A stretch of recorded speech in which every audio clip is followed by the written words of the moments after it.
bienvenue sur ma chaîne La Papote à Livres. Aujourd'hui, j'avais envie de vous faire une petite vidéo, puisqu'on est mardi soir, que j'ai toute la journée de boulot dans les pattes. Et croyez-moi, je suis fracassée, que on doit monter la vidéo ce soir et la poster demain matin. Donc j'avais envie de faire un truc assez raccourci. Et je me suis dit, qu'est-ce que je pourrais faire? Et j'ai envie de partir sur du cosy doudou. Donc, j'ai préparé une petite sélection de cosy doudou.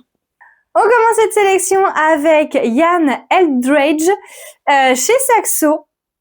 Donc, pour rappel, on va suivre un petit chat noir, là, qui s'appelle Nimbus. Et en fait, c'est le meilleur ami d'un petit garçon qui s'appelle Fletcher. Fletcher, il est passionné de tout ce qui est antiquité. Il adore tout ce qui est géologie également. Et en fait, un jour, sa tante va ramener une sorte de vase. Enfin, elle va en ramener deux. Un pour son père et un pour lui, parce que son père, il est, de mémoire, journaliste archéologue, un truc comme ça. Enfin bref, journaliste qui part faire des expéditions, je crois. Je dis journaliste, mais en vrai, je suis même plus sûre que ce soit bien journaliste. Enfin bref. Et depuis toujours, Nimbus, elle se dit, parce que c'est une petite femelle, que ces vases, ils sont trop bizarres, ils sentent pas bon et tout. Et en fait, Fletcher s'est mis en tête d'essayer d'ouvrir son vase. Et il y arrive, et il y a une créature qui en ressort. Nimbus va combattre la créature. Fletcher va être blessé, sauf que la tante de Fletcher qui le garde à ce moment-là va penser que c'est Nimbus qui l'a blessé et que le petit invente un monstre pour protéger son chat. Et elle va décider d'abandonner la petite minette. Voilà.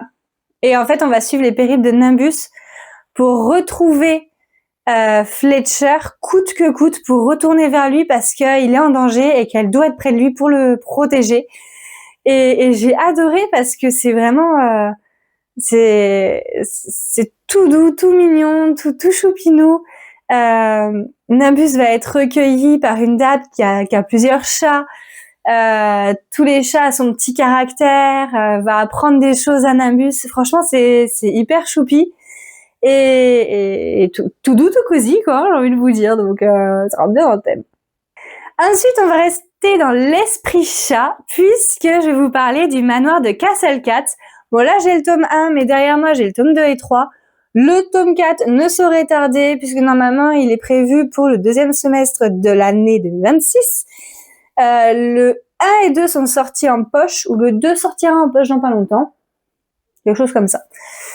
Donc, on va suivre Kovan. Donc, c'est un monde de chats. Voilà, que des chats. Enfin, que des félins. Et on suit Kovan qui a deux particularités. Donc, la première, elle est assez visible. C'est qu'en fait, dans son pelage, il a des écailles. Ça, on en parle assez rapidement. Et il a une deuxième particularité dont on parle après. Et en fait, lui, ce qu'il veut, c'est rejoindre le manoir de Castle Cat pour devenir apprenti et faire de la magoculture, pour être un magocat. Et en fait, dans ce monde, les chats font de la magie grâce à leurs griffes. Donc en fait, ils tracent des runes. Et c'est la précision de leurs griffes au tracé de la rune qui fait que le pouvoir est plus ou moins impressionnant. Dans son périple, il va se faire des amis, dont Brune qui est une petite chatounette toute mignonnette, extrêmement douée en magie, mais très gourmande, très choupie, j'adore. Franchement, c'est vraiment le yin et le yang entre Kovan et Brune, parce que Kovan, il est très dans la réserve, il fait très attention, il réfléchit 58 fois avant d'agir, et Brune, elle fonce toute baissée, et elle verra les conséquences après. Du coup, ça lui donne à Kovan de l'impulsion pour aller de l'avant, pour tenter les choses et tout, et je trouve que leur duo est vraiment, vraiment trop stylé. Après, il y a deux autres petits chats qui se rajoutent, dont j'ai oublié les noms. Bah oui, forcément. Maïs, elle oublie toujours les noms. Mais voilà, c'est vraiment une saga que j'adore, une petite saga doudou, que j'ai découvert grâce à Livromancienne. Et franchement, je regrette pas du tout d'avoir fait confiance. Allez, le prochain livre de la sélection, c'est le dernier qui parle d'animaux, je vous le promets. Et c'est également une saga, c'est Les Mémoires de la forêt de Michael Brun-Arnaud chez Neuf. Et en fait, on va suivre Archibald, qui est un renard, libraire. Et on va suivre dans le premier tome les périples qu'il va traverser avec son ami Ferdinand la taupe, parce que Ferdinand, il a atteint la maladie de l'oubli-tout, donc nous, notre équivalent, c'est la maladie d'Alzheimer. Et Ferdinand, il a oublié quelque chose. Enfin, il y avait un livre sur lequel il avait écrit entre guillemets ses mémoires, donc quelqu'un l'a acheté, donc ils vont retrouver la personne. Et en fait, on voit tout leur périple, et surtout, on voit le quotidien d'Archibald en tant qu'aidant sur cette quête d'une personne qui est atteinte de l'oubli-tout, du coup. Mais à quel point ça peut être complexe. C'est doudou parce qu'en fait, c'est plein d'amour, c'est plein de mignonnerie, même si ça nous apprend énormément. Il y a des sujets dans les 4 qui sont traités, qui sont absolument incroyables, mais ils sont traités toujours avec bienveillance, et c'est en ça que j'adore la plume de Michael Brun-Arnaud. Donc cette saga-là, je l'ai découvert grâce à ma petite sœur chérie, donc encore merci à elle. Mon préféré, je crois que ça restera quand même le 1. Vraiment, mon préféré, ce sera toujours le 1, je pense. C'est... Ouais, je pense que mon préféré restera le 1. Parce qu'il est vraiment incroyable. Donc voilà, si en plus en ce moment il sort dans des très belles éditions reliées magnifiques que je ne prendrai pas parce que j'en ai déjà une édition, donc voilà. Mais voilà, voilà. On va passer sur une autre sorte de livre un peu doudou qui a une saga mais pas trop. Alors ça a une saga, oui et non, dans le sens où ce sont des tomes compagnons. Je veux parler de la petite boutique de sortilèges de Sarah Besders chez Bragelonne. Alors en fait, il y a un tome qui est sorti, qui est un tome compagnon, puisque c'est le même univers, mais pas les mêmes personnages. Voilà, donc ils peuvent se lire assez indépendamment quand même. Dans celui-ci, on va suivre qui est là, qui doit fuir, elle est bibliothécaire, archiviste, et en fait elle doit fuir, elle fuit avec plein de caisses de livres, la capitale où elle est, et du coup la grande bibliothèque, parce qu'en fait il y a une révolution qui éclate, et elle savait que ça arriverait, donc elle s'y préparait, et du coup on incendie la bibliothèque, donc elle s'en va avec Kaz, qui est une plante sentiente, donc c'est une plante à qui on a donné la vie. Et elle retourne dans la petite île qu'il a vu naître et grandir, et que ses parents lui ont légué sa chaumière. L'idée, c'était de vivre en mode ermite et d'être en autosuffisance. C'était sans compter son voisin hyper sympathique, hyper serviable, les gens du village toujours prêts à aider, etc. Donc voilà, c'est son petit côté introverti, très méfiante, etc. Au final, elle apprend à vivre en communauté, puisque quand elle était bibliothécaire, à part Kaz, elle voyait personne. Elle était très recluse. Donc au final, c'est reprendre des habitudes de vie en communauté, savoir ce que c'est que vivre en communauté.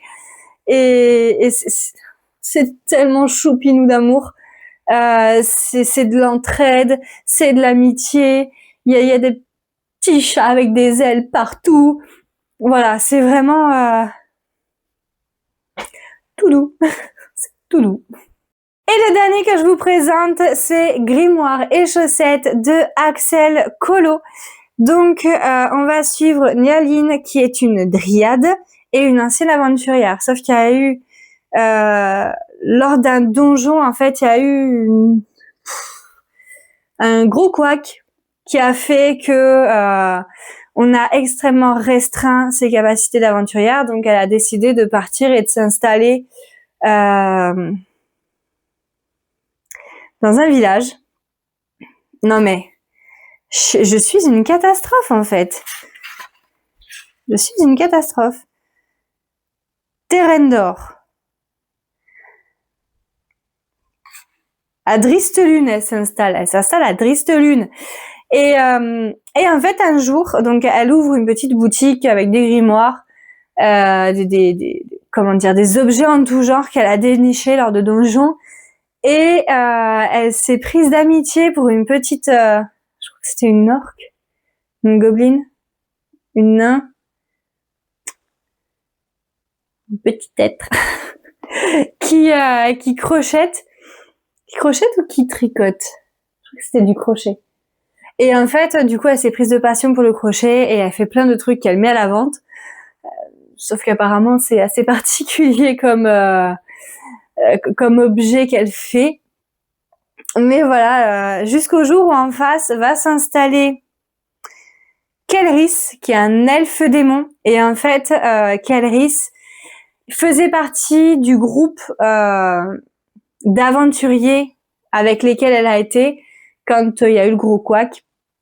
Et Kelris, surtout on va dire son problème, c'est que en tant qu'aventurière, Nialine, elle était top du top, le haut du classement. Enfin bref, elle était là, quoi. C'était the queen, the déesse. Et lui, il s'était toujours mis pour objectif de la dépasser, de la surpasser, d'être meilleur qu'elle.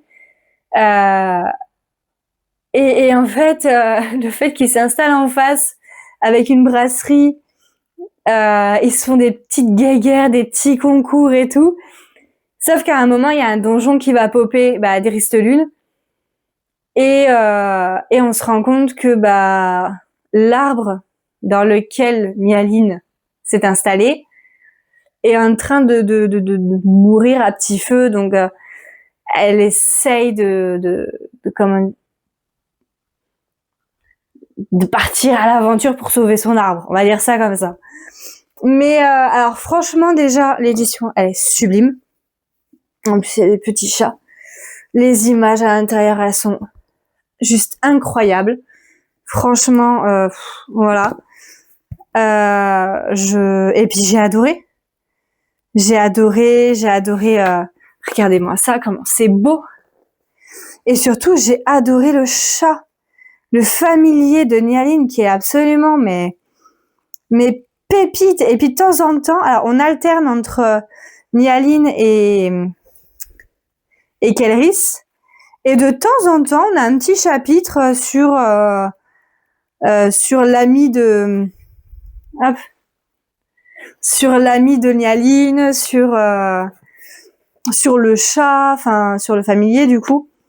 Mais c'est juste incroyable. Donc franchement, je vous le recommande si vous ne connaissiez pas, si vous doutez, allez-y les yeux fermés.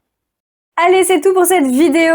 Je sais qu'elle est extrêmement courte puisque je vous ai pas présenté je vous ai présenté 2 sagas, 3 autres livres. Mais voilà, j'avais envie de faire quelque chose de court, d'efficace, de pas trop loin monter parce que je suis fatiguée. Et puis de toute façon, il me reste encore pas mal de choses à vous présenter pour la fin du mois qui vont prendre du temps et pour lesquelles je veux vraiment faire quelque chose de qualitatif. Donc là, c'était petite vidéo histoire de se retrouver vous et moi. Et puis dans tous les cas, on se retrouve dans une prochaine vidéo. N'hésitez pas à liker, partager, commenter, vous abonner comme d'habitude. Allez, ciao ciao. On commence cette sélection avec Nimbus de Yana